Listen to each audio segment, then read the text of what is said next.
Hello everyone, welcome to my YouTube channel. आज हम पढ़ेंगे इसमें कि सिद्ध कीजिए कि वर्गमूल 2 एक अप्रिमेय संख्या है। ये जो आपका क्वेश्चन है ये क्लास 10th का इम्पोर्टेंट क्वेश्चन है जो कि आपको हर बार एग्ज़ाम में देखने को मिलता है। एग्ज़ाम में अगर आपके पास में वर्गमूल 3, वर्गमूल 5 या वर्गमूल 7 को प्रूव करना आएगा तो आपको हर एक क्वेश्चन को सेम स्टेप में करना है इसको, ठीक है। आपको इसमें प्रूव करना है कि वर्गमूल 2 एक अप्रिमेय संख्या है। तो अप्रिमेय का आपको इसका रिवर्स मानना है। रिवर्स यानी कि आपको इसको क्या मानना है, प्रिमेय मानना है इसको। तो यहाँ से लिखना आपको, माना वर्गमूल 2 एक प्रिमेय संख्या है। अब प्रिमेय संख्या क्या होती है बेटा, जो a बाई बी की फॉर्म में हो, ठीक है। प्रिमेय संख्या क्या होती है, जो a बाई बी की फॉर्म में हो। उसके अलावा यहाँ से क्या बनेगा, b क्या बनेगा, नॉट इक्वल टू 0। और जो a और b होते हैं हमारे पास में वो क्या होते हैं, पूर्णांक होते हैं।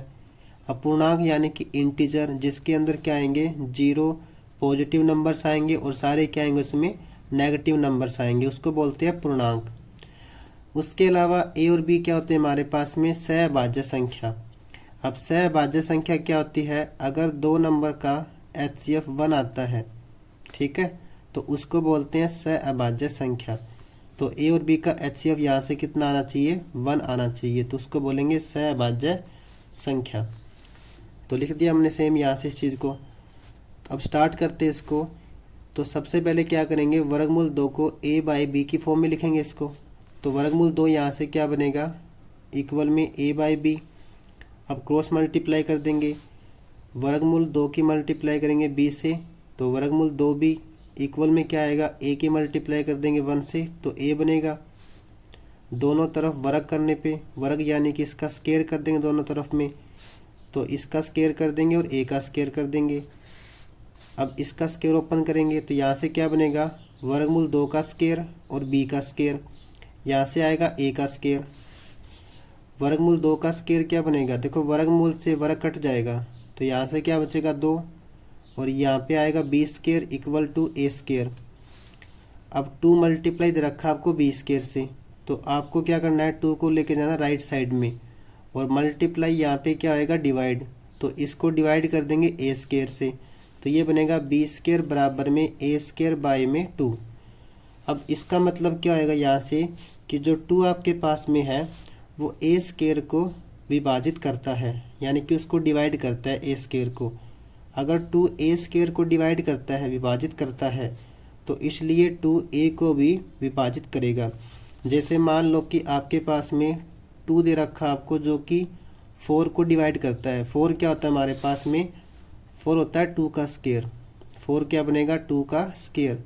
अगर 2 के स्क्वायर को डिवाइड करता है, तो यहाँ से हम ये कह सकते हैं कि जो 2 आपके पास में है वो 2 को भी डिवाइड करेगा, ठीक है। अगर कोई नंबर किसी की स्क्वायर को डिवाइड करता है तो वो नंबर उसको भी डिवाइड करेगा, ठीक है। जो उसका बेस दे रखा आपको, ये उसकी पावर है, तो इसको भी डिवाइड करेगा।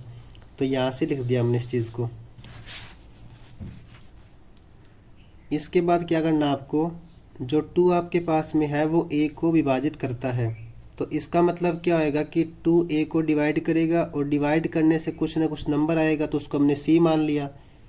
नीचे 1 लिख देंगे और क्रॉस मल्टीप्लाई कर देंगे, तो a की मल्टीप्लाई 1 से तो a आएगा, और इक्वल टू क्या आएगा, 2c। फिर से क्या करना आपको, दोनों तरफ वर्ग करने पे, तो इसका वर्ग कर देंगे, तो वर्ग करने पे यहाँ से कितना आएगा, a square 2c square, a square 2 का स्क्वायर कर देंगे और c का स्क्वायर कर देंगे। अब a का स्क्वायर यहाँ से आएगा, 2 का स्क्वायर 4 और c का स्क्वायर। अब यहाँ से ना आपके पास में ए स्क्वायर आएगा, तो ए स्क्वायर की वैल्यू आपको पुट करनी है ऊपर से, ये रही यहाँ पे, तो इसको मान लेते हैं स्टार, ठीक है। तो यहाँ पे पुट करना आपको स्टार से, तो हमने स्टार का यूज किया यहाँ से, ठीक है। तो समीकरण स्टार से क्या हो जाएगा, आपने ए स्क्वायर को पुट कर दिया 2b स्क्वायर, ठीक है, क्योंकि ए स्क्वायर कितना हमारे पास में 2b स्क्वायर था, तो इसका यूज कर दिया हमने यहाँ पे। तो इसको पुट कर देंगे 2b स्क्वायर बराबर में कितना आएगा, 4c स्क्वायर। अब क्या करना आपको इसके बाद में, अब जो आपको यहाँ से 2 दे रखा ना मल्टीप्लाई, वो क्या होएगा, डिवाइड हो जाएगा 4c स्क्वायर से, तो इसको डिवाइड कर देंगे 4c स्क्वायर से, ठीक है। अब 2 को डिवाइड करने से यहाँ से कितना बचेगा, 2 बचेगा, और साथ में क्या आएगा, सी स्क्वायर। तो बी स्क्वायर बराबर में 2c स्क्वायर। 2 मल्टीप्लाई दे रखा आपको सी स्क्वायर के साथ में, तो इसको डिवाइड कर देंगे बी स्क्वायर से, मल्टीप्लाई यहाँ पे क्या होएगा, डिवाइड, तो B square by 2 equal to क्या बनेगा, सी स्क्वायर। अब इसका मतलब क्या बनेगा कि जो 2 आपके पास में है वो बी स्क्वायर को विभाजित करता है। तो अगर ये बी स्क्वायर को विभाजित करता है तो इसलिए 2 बी को भी विभाजित करेगा। तो यहाँ से हमारे पास में दो चीज़ें आ गई कि इसको तो मान लो आप इक्वेशन नंबर 1 और इसको मान लो आप इक्वेशन नंबर 2। ठीक है, तो 1 और 2 से, 1 व 2 से, 1 और 2 से यहाँ से क्या हो जाएगा कि जो 2 आपके पास में है वो ए और बी दोनों को विभाजित करता है, क्योंकि जो हमने 1 इक्वेशन ली थी उसमें लिख रखा आपने कि 2 ए को विभाजित करता है, और जो इक्वेशन नंबर 2 आपके पास में थी यहाँ पे उसमें आपने लिख दिया कि जो 2 है वो बी को विभाजित करता है।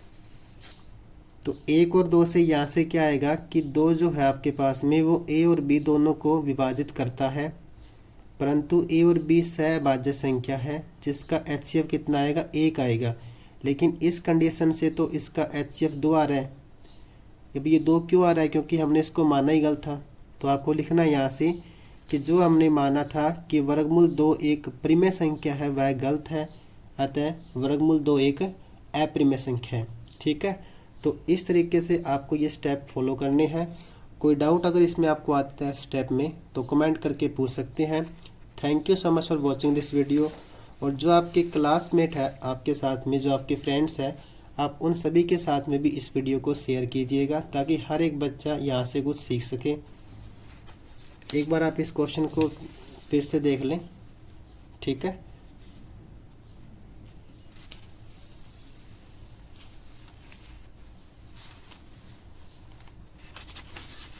आपको सेम यही स्टेप करना है एग्जाम के अंदर, जहाँ पे आपका एक भी मार्क्स नहीं कटेगा।